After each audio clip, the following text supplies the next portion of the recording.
It is day 41 of the war in Gaza. It is November 16th, almost at 5 p.m. in Israel, almost 10 a.m. in on the eastern coast of America. Let's get started with good news. It seems like we are getting closer to a hostage deal with Hamas, or whichever Palestinian terrorists are holding our hostages. Seems like we're getting closer. The deal seems to be, as reported in the New York Times, that there are that we would trade 50 members of Hamas, women and children associated with Hamas that are in Israeli jails. They've been put there because of charges of terrorism or suspicions of terrorism, for 50 of the women and children hostages that were taken on Simchat Torah on October 7th. So that's, and plus 3 days of a ceasefire or a pause, whatever you want to call it. That seems to be the deal on the table. The reports have it that Israel is the one that's holding back, that Netanyahu is demanding that all women and children hostages be returned, and Israel suspects that there are far more than 50 women and children being held by Hamas. Okay, we took over the hospital in Gaza. This is our next piece of good news. We took over the hospital in Gaza and presented evidence to the world that Hamas members are fighting there. We found security that is inconsistent with the hospital, but is for a terrorist site, for a terrorist headquarters. We found weapons that were stored throughout the hospital. Of course, nothing's ever enough for those that hate us, and the claim wasn't that we planted it, but okay, so you found 50, 60 guns in a MRI unit. Does that really mean that it was used for terrorism? Well, find me one hospital in America that has people storing their guns in it. It's ludicrous and unbelievable, but we've presented evidence. We also found a laptop, and on the laptop were pictures of the hostages. So we know that they're alive at some point after being taken, which is very good news. Okay, Israel has found more and more tunnels. It's doing an amazing job. Now the problem is that you can never know how many tunnels there are because the tunnels are interconnected. So you're hitting the tunnels, you're not sure. If you're hitting one avenue and there's another avenue, is that another tunnel? So we're not sure exactly. We don't have a map of all the tunnels, so we don't know where all of them are. So we're never 100% positive about how many of the tunnels we've taken out. Okay, President Biden gave a speech yesterday and backed Israel again. So grateful to President Biden for that. That's an amazing thing, and that's great. Said the war will be over when Hamas no longer presents a security risk to the United States. So that's very, very good. Okay, I know a lot of people are always interested in the weapons being used. Another weapon I found out about yesterday is explosive gel that is being used in the tunnels. Besides the sponge bomb, not SpongeBob, sponge bomb that's being used. So also there's a gel that is put into the tunnel. It starts to expand once it gets into the tunnel, and then Israel blows it up. Hezbollah up north keeps bombing Israeli towns. Now the towns are empty; they've been evacuated. So what's been happening up north is Hezbollah looking for a target and for some reason not using their long-range weapons, are bombing towns in Israel. Once they fire their rockets or missiles at the towns, Israel's able to detect where it was fired from, and then Israel goes ahead and destroys that place. So Hezbollah, for very little gain, is firing at us, and very, very heavy losses. It was estimated that a couple hundred members of Hezbollah were wiped out yesterday by Israeli counterattacks. Okay. That's the good news. Bad news, unfortunately, we lost another 3 soldiers, which brings the count to the ground operation up to 51. That's really bad. And yes, and then since the start of October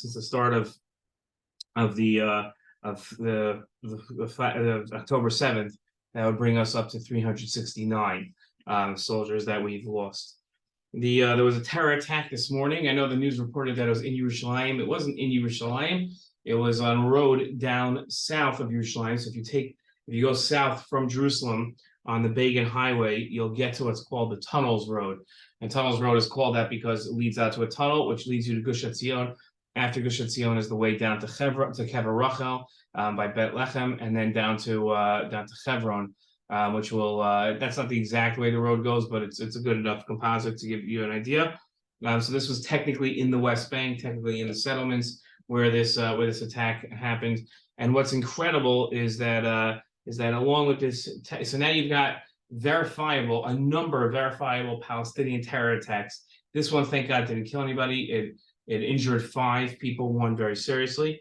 But you've got verifiable attacks that are injuring Jews. And where's the condemnation come from? Settlers who have not injured anybody this week. The United Nations Security Council voted for humanitarian clauses. That's just a resolution. It's a vote. Doesn't mean that there has to be humanitarian clauses. Also, Israel already agreed to humanitarian clauses. So this was a nothing vote. Now, some people were surprised that the United States didn't veto it. The United States didn't veto the vote because Israel already agreed to the terms of the vote. So in terms of the resolution, I should say. So there's no real reason for the United States to waste a veto or pressure people not to put the vote up. People put the vote up probably so that they could feel good and say that they had a vote against Israel and it passed. And something that I don't really understand why they would do this, the Biden administration allowed Iran to have access to $10 billion of its own money again. This seems, I don't understand. I mean, I'm saying I don't understand because I can't imagine that. I know a lot of people cynically say, of course they're this stupid, but I can't imagine that the Biden administration is so dumb as to support Israel fighting Hamas while at the same time allowing Iran the money to fight Israel. I just don't understand it. So by giving Iran access to $10 billion, somebody would have to be a fool to think that they're going to use that for humanitarian purposes. Like that's going to see their people at all. That's going to go to help Hamas in the war effort and to boost up Hezbollah's funding. So that doesn't make any sense to me. Yair Lapid disappointingly calls for Bibi to resign. Yair Lapid is the head of the opposition. I don't understand. I'd love to ask Yair Lapid what he's thinking about this. Usually in a time of war, historically, the opposition and traditionally, the opposition joins in with the sitting government. Okay, so Menachem Begin joined in with Golda Meir in 1973 and with Ben Gurion in 1967. Even though he was the opposition Likud, he joined in with Labor, with the left wing to show a unified government. Avigdor Lieberman and Benny Gantz both did that in this war. They were in the opposition, and then they joined the unity government. And it's pretty shocking that people would play politics now and say that Bibi should resign now. Bibi's obviously not going to resign, and there doesn't seem to be any point of focusing the world on politics. And so now the headline in the world is opposition leader calls on Bibi to resign. How is that helping Israel? I don't see it. I don't know. It's incredibly disappointing that people would take the opportunity not to join a unity government, fine, whatever your reasons are, but then to go ahead and play politics and play the opposition as if this is a normal Thursday morning is pretty sad to me. Okay. 2 interesting stories that are only tangentially connected to the war, but I think that you'll find them fascinating. America has allowed Israel to join its visa waiver program as either the 40th or 41st country. What that means is that Israelis no longer have to apply for a visa to go to America. It's almost automatically they're accepted. It used to be a very hard process for Israelis to get visas and to travel to America. A lot of Israelis never got visas; they never were accepted. So now they're allowed to join. They're allowed to go visit America. It doesn't actually start till the end of November, but that's essentially what it is. Now, one of the things Israelis have to do in reciprocity for this is allow any American into Israel. Okay, so they can't deny Americans access to Israel, just like America's not going to deny Israelis access to Israel. Now, they're obviously, just like America, if there was an Israeli terrorist, America's not going to let them in, right? So just because they're Israeli and they're part of the visa waiver program, and the same thing is understandable that America understands that Israel's not going to just let anybody in a terror watch list in, even if they're an American citizen. But you have Palestinians in Judea and Samaria in the West Bank in their own territories that also hold American passports. However, they got them. They used to live in America, or their parents lived in America, whatever it is, and now they live on the other side of the Green Line, which separates mainland Israel from Judea and Samaria from the West Bank.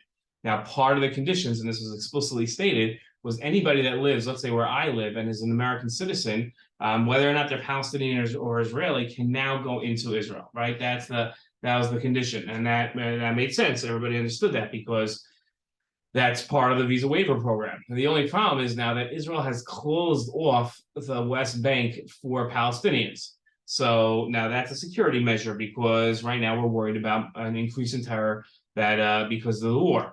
So generally, in any time of tension, Israel closes that border down, and it's been about 5 weeks, and Palestinians haven't gone to work in 5 weeks. And this is something that we're seeing. It's something that happens a lot. So now the problem is that American citizens. Let's say I spoke to 2 American citizens today that live in Bethlehem, in Beit Lechem, and they can't cross the line to come into Jerusalem anymore because the roadblock, the checkpoint is shut down. Now, Israel said no one's coming in now. It doesn't matter if you have a work permit. It doesn't matter if you usually have a permit. The permits aren't valid now, and nobody's coming in. America's registered a complaint to Israel and said this is a violation of the visa waiver program. Now, I think the difference is that Israel has made it like a blanket ban. So that way, even if you're quote unquote a non-terrorist Palestinian, I say quote unquote not because all Palestinians are terrorists, just because you can't verify that somebody's not a terrorist, right? You don't know what they're planning. But the average Palestinian is obviously not a terrorist, or we'd have tons and tons of more terrorism. So saying that all Palestinians can't come in is a violation. But most probably, if Israel presents some evidence as to why they're not allowed, then that would probably be sufficient. But this is something that I predicted from the very beginning when I shouldn't say I predicted it. I should say I've been concerned about it from the very beginning. It's when Israel has to close its borders to Palestinians, what's going to happen with these American Palestinians? Another concern I have is, let's say a terrorist takes advantage of this. Right? Let's say a terrorist that has American citizenship decides that they want to commit a terror attack, and they use their American citizenship to be able to gain access to areas where Jews are that they normally wouldn't be able to have if they didn't have that American passport. So this is a tricky situation. One last story that I think that you'll find interesting, and then we'll get to questions. Osama bin Laden, when he was still alive, Hiroshima was Osama bin Laden, if you don't know, was the mastermind behind 9/11. It was his Al Qaeda organization that conducted it, and America hunted him down for 10 years until more than 10 years until they were able to find him and kill him. And Osama bin Laden wrote a letter to America expressing the problems with America. Now, there's a trend on TikTok that this letter is going around, and people who are either just dumb, don't realize who Osama bin Laden is, or just don't have some real serious moral confusion, are reading this letter on TikTok and expressing how it really spoke to them and it resonates with them. Now, again, this is a letter written by a man who ordered 21 people to fly 4 planes into buildings, killing 3,000 Americans. And his letter is a trend. Now, so how does this happen? How is this going around? And in the same time, we'll ask the question of how come so many young people are supporting Hamas and not supporting Israel? Okay, so I'm going to say something that's going to sound like a conspiracy theory, but it actually makes perfect sense and is exactly what's happening now. TikTok is owned by Chinese companies. Chinese companies are never privately owned. They're owned partially, or totally by the Chinese government, which has a say in what goes on. So, for instance, the TikTok company, that's the TikTok platform in China, has certain rules to it. Number one, it only has educational material. So Chinese children are using TikTok just as much as American children. Well, not as much, you'll see why, but they're using TikTok, but they're only using it for educational material.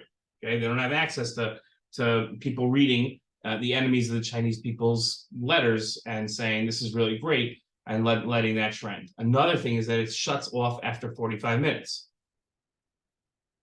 China is doing what every parent wants somebody to do for their children.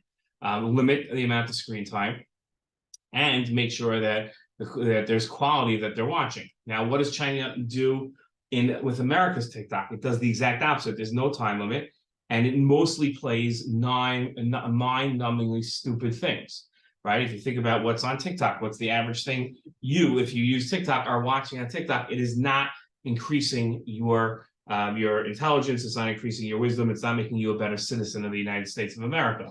In fact, it's most probably corrupting your mind. Now, by creating algorithms that push forth first, certain information and hold back others, China's able to manipulate American political viewpoints. If all you're seeing over and over in your feed are people praising Osama bin Laden's letter, so then you're going to want to see it, and you're already feeling the peer pressure to be one of the supporters. So unless you're somebody that has the ability to always decipher the truth and be able to stand up in the face of and be a social outcast, so that's you're going to be susceptible to this. And this is the danger of TikTok, and it's amazing how China was able to figure this out. So what's clear is that China is pushing forth, whether it's anti-Israel posts, whether it's pro-Osama bin Laden letters and videos, and they're pushing this forth, and the idea is to corrupt the American mind. That's literally what they're doing. They're corrupting the American mind slowly but surely, and Americans don't feel it. So young Americans today think that they're in the know and they understand what's going on, but meanwhile they're getting a constant stream of news reports and videos that are in contradiction to American values. So they're actually promoting things like rape and kidnapping and murder, because, as the videos teach them, it's done in the name of resistance against an oppressive apartheid regime called Israel, which doesn't have a right to exist. Now, China doesn't care whether or not the average American is on Israel's side or on the Arab country's side. That doesn't matter to China. What matters to China is that America has taken one approach, the American Congress, and now when China goes ahead and loads the younger generation's TikTok feeds up with messages that are against and contradict the American value system of their parents and grandparents and of Congress and of the media, so then people start rebelling against it because they think that because they've been exposed to it so much, they think that's the truth. And again, they're going against their parents' generation, and now you've got discord and disunity in the United States of America, all sowed forward by China, which China can then take advantage of. So that's what's happening. I know it sounds confusing and it's crazy, but that's really what's really happening. Okay, let's get to your questions. Where in Gaza was this tunnel, and how many Hamas headquarters do they have? So the tunnel I think that you're referring to was the one that we discussed yesterday that was under the headquarters, but we also found tunnels under the hospital and a million other places. Okay, and Hamas has a number of different headquarters, but we nailed the biggest one yesterday. We destroyed it. Should Israel abide by international law or just try to accomplish their goals? So Israel should abide by international law insofar as, one, it makes sense, and B, it's not harming Israel's self-interest and national security. Israel, in contradistinction to other countries, wants to be the good guys. They always want to be on the right side of the law, on the right side of morality. So that's an advantage of the advantage of following international law. Okay. Okay, let's go on here and go to the next question. Okay, what other locations other than hospitals do Hamas have command centers? I'm not sure. I think there are a lot in tunnels. I'm pretty sure. Okay, once Hamas is destroyed, do you think the Palestinian Islamic Jihad will take up the power vacuum, or are they not strong enough? What will Israel do about Palestinian Islamic Jihad? So I think that a lot of Palestinian Islamic Jihad are going to be wiped out as well. Now, Israel's not like checking membership labels to see if they're, who they should take and what they should do. They are instead they're killing anybody with a gun. Okay. Rabbi, a regional war could result in interruption of Persian Gulf petrol supplies, which would trigger a worldwide economic depression. In addition to the U.S., then the EU and also China, which recently sent warships into the Persian Gulf, must be exerting tremendous pressure on and possibly offering big financial rewards to Iran not to expand this war. Has any part of this been reported on in Israel? No, the oil angle I haven't seen really talked about. That's an interesting angle. There's a lot of different factors that are at play here. Oil prices for sure are one of them, but that also America's oil reserves could be opened up at the same time, which wouldn't necessarily disrupt the oil prices. And at the same time, it's in Saudi Arabia's interest to keep the prices down so as not to help Iran out. So a lot of shtick can be played to avoid that financial collapse that you're talking about. How did Israel manage to break up Hamas's communication network? That's a very good question. I talked about how the communication network was broken up.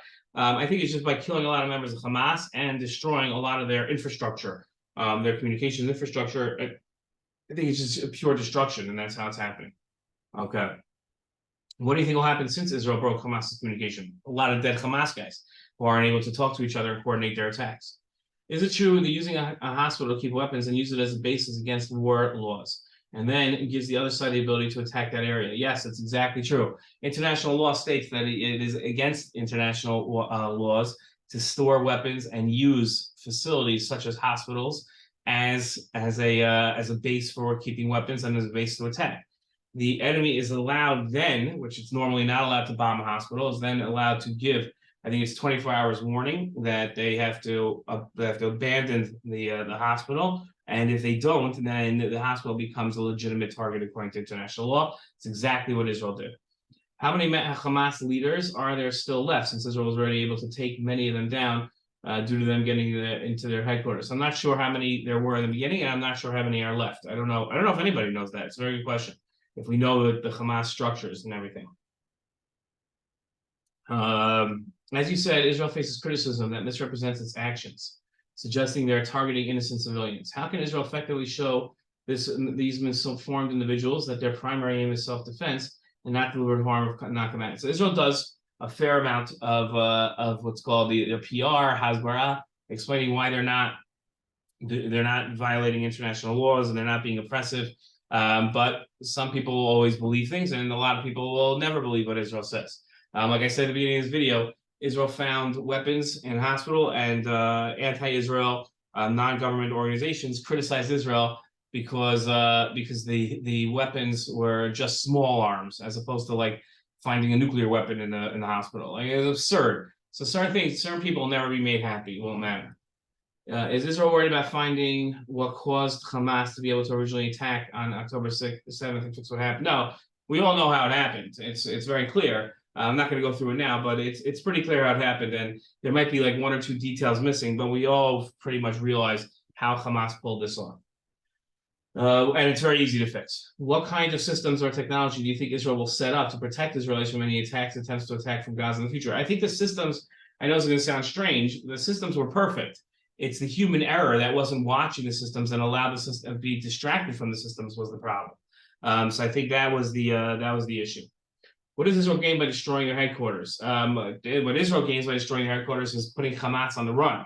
Right? Hamas members used to get together in the headquarters and plan out the next attacks. Those headquarters are gone now. Hamas has to move to a different location, which is not going to be as secure as their headquarters. So it creates chaos within Hamas. Chaos in your enemy is a very positive thing for you.